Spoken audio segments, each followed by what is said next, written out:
Dr. Schmidt here, and I'd like to do a little bit of a recap on the improving sleep situation and things that you can do and I can do, and what we can all do really to improve our depth of sleep, improve the amount of recovery that we actually get with sleep, which is extremely, extremely important.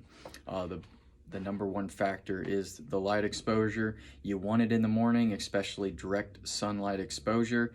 10 to 15 minutes they say is pretty adequate to get the levels going of the different neurotransmitters and hormones working the right way.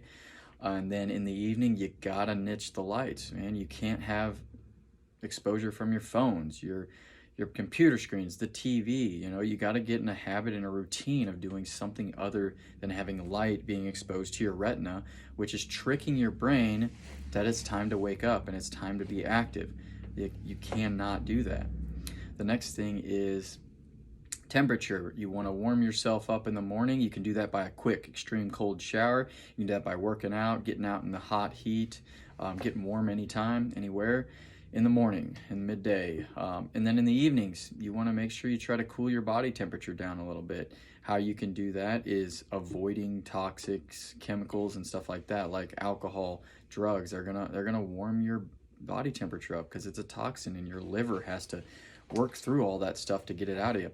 You want to make sure food's out of your system because any kind of digesting of food has got to be out of your system. So make sure you eat a good complex carb, more geared towards complex carb evening diet, and make sure you got a couple hours before you're going to bed, and it's going to get out of have a chance to get out of your system. What else you can do in the evening to decrease your temperature? Make sure your sleeping temperature is good. Make sure it's in that range of 61 to 67, 68. If you can get in that range, your body temperature is going to decrease. The other thing is what you can do with your brain actively, so you can make sure during the day you're having multiple bouts of intense, concentrated, focused activity, whether it's working out, whether it's learning a new skill, whether it's improving something of your lifestyle. You got to do something that is super effortful, so you have the buildup of adenosine in your prefrontal cortex so that you can make yourself feel groggy in the evening. The more higher levels of that you have, the more it's going to shut things down. Those kind of things are going to be important. The other one is to improve the GABA. You can improve GABA, which is to shut things down also. You can do that by not having light exposure in the evenings, but then also by doing some meditation, some sort of meditation or yoga or any kind of stretching routine where you're just focusing on your breath and the stretching and you're slowing things down. That's pretty much to summarize the whole sleep situation.